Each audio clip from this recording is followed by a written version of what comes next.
Well, basically the situation before AMP Ohio, it was that we were wholesale customers of Ohio Edison. And when I say customers, I mean they were the boss. And we had to deal with them in an adversarial way. I think they finally figured out from losing those battles that the only way they were going to get any place was if they figured out a way to organize in Ohio. When we put together the group that we asked to incorporate, which was Bill Hillwig from Bowling Green, Hinchy from Columbus, Sievert from Dover, John Engel from Hamilton, and Paul Kaiser from Westerville, they became the incorporators.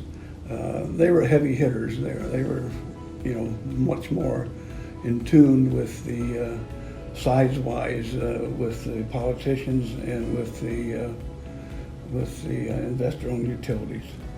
So that was the beginning.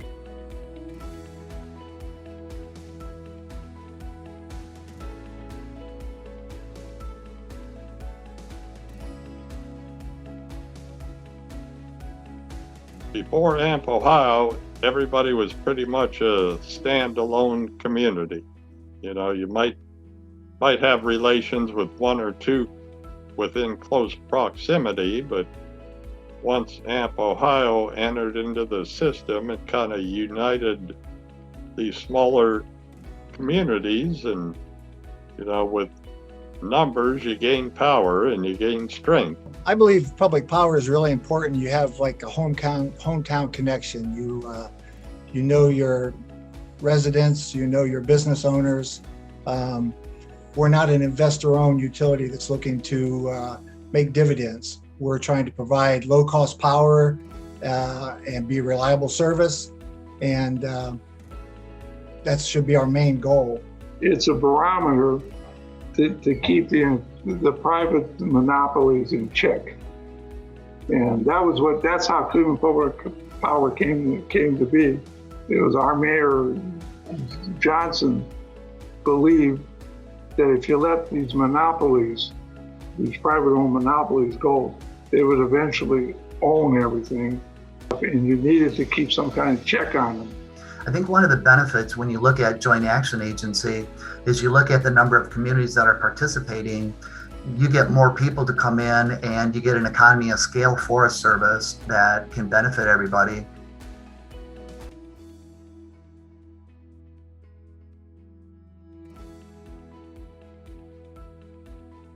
A large portion of AMP's mission is to provide services to members that they would be unable to do themselves. The AMI system alone, the implementation of that AMI system with all the back office support that we're going to obtain from that is phenomenal. About the time the industry deregulated, our all-in costs went up about 100%. We were looking for ways to mitigate the risk of that occurring in the future. And one of those issues, or one of the solutions, was to diversify your portfolio. The JV projects to me were huge. We were in JV2 and JV5, and then all the other projects that you were in that offered were in ASEC, AMP Hydros. We actually are in the solar phase 2, and we actually are part of that with a solar field here in Jackson, blessed with that. AMP offers some great safety courses that they go on the road with that we're trying to currently expand on right now.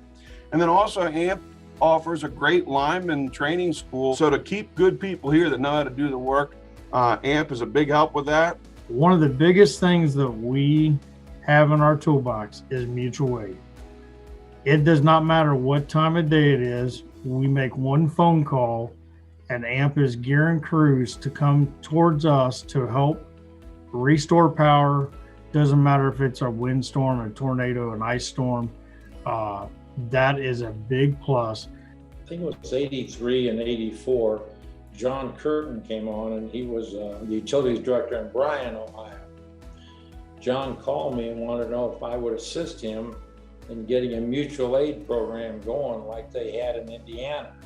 After we got it all together and got it approved by the staff at AMP Ohio and everyone, then it came, well, let's see how it's going to work when something happens. And that was '84 when we actually got the program approved. And it was 1985, the end of May, that tornado hit Newton Falls. The neat thing about how the program's organized now, it is so easy to facilitate getting assistance to a community. The alignment that comes with the mutual aid program, when everybody works for the single goal of helping the host, I think it's key there. Everybody knew what needed to be done, and it's still that way today.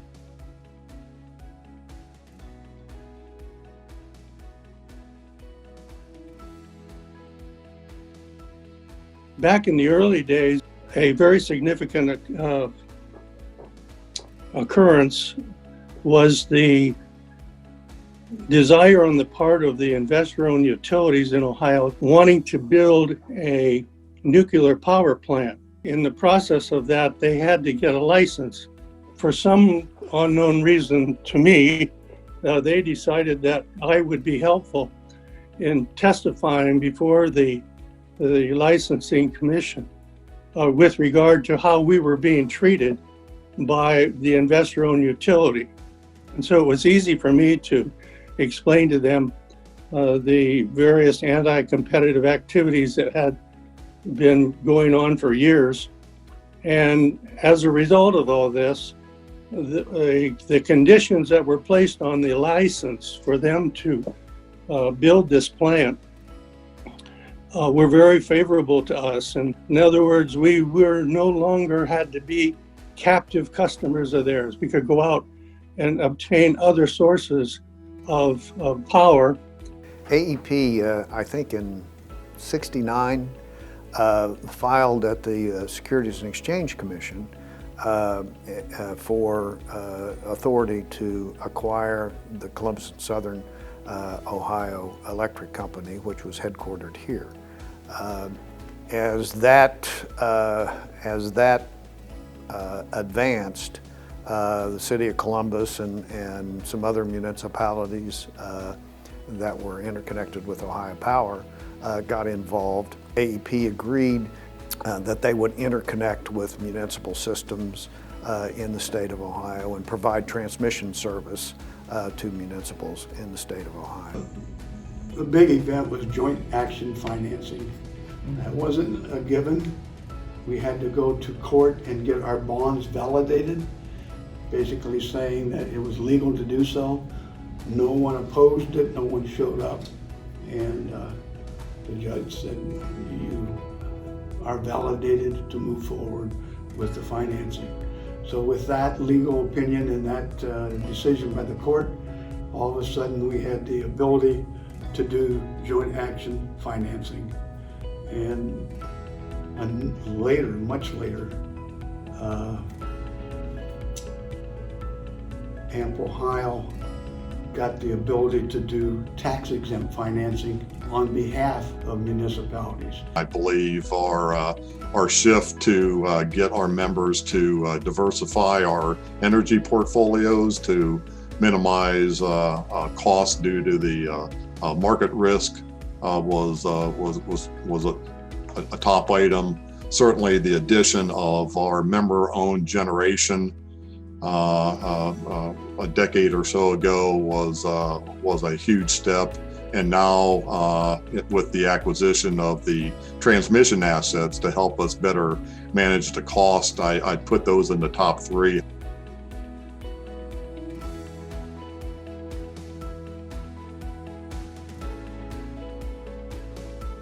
The decision to expand AMP Ohio, to start taking in other membership, that was the right decision for AMP, and I think made AMP a leader in the public power area in the country, not just in one state.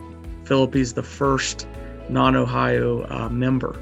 And we take great pride in that. And AMP being able to increase their footprint really, I believe, set us up for the growth that we have seen over the many years since then. As AMP Ohio, we decided that we wanted to own assets. We had dabbled with Gorsuch Station. We knew about, we'd owned Belleville, but really we didn't have a lot of other assets. We had some diesel generation at places and things, but we were talking about going big time electrical generation assets to be a player, to be a real player, to come to the table along with the investor owns. And once that decision was made, and I would say that was the primary decision that the board had to come to, that we were going to do this or we weren't going to do this. That it wasn't going to just be one asset, but it was going to be many assets. Because of the success of Belleville, how well it operated and everything, we really said, let's look at the 10 top sites in the Ohio River in our neck of the woods and have MWH evaluate them. And what we ended up with is the evaluation showed that Meldal was the #1 site, and then Candleton, Smithland, and Willow Island were the next ones. And Hamilton was working towards the Meldal project. So we took the first three, the 2, 3, and 4, and AMP took those on, and then later on we became involved in the Meldal project with Hamilton. I think the benefit of AMP's growth is that ultimately, one, the exchange of ideas, and two, being able to have better economies of scale through power supply. They'll have a bigger voice in the legislative arena. So I think that growth actually brings a lot of value to our local communities, because it's something that we can achieve as one organization that we could never achieve on our own. The growth was good in the fact that we brought in Michigan South Central Power Agency, we brought in Blue Ridge, DMEC came in. All those organizations brought quality, usually quality board members that really, I feel, was an asset to AMP and its other board members. As we go forward, obviously the ability to have the influence we have by serving membership in 9 states now, it is very beneficial to everybody. We're all trying to grapple with the rapid change in our utility industry right now. And as we work together, we are more likely to come up with good solutions than we are separately.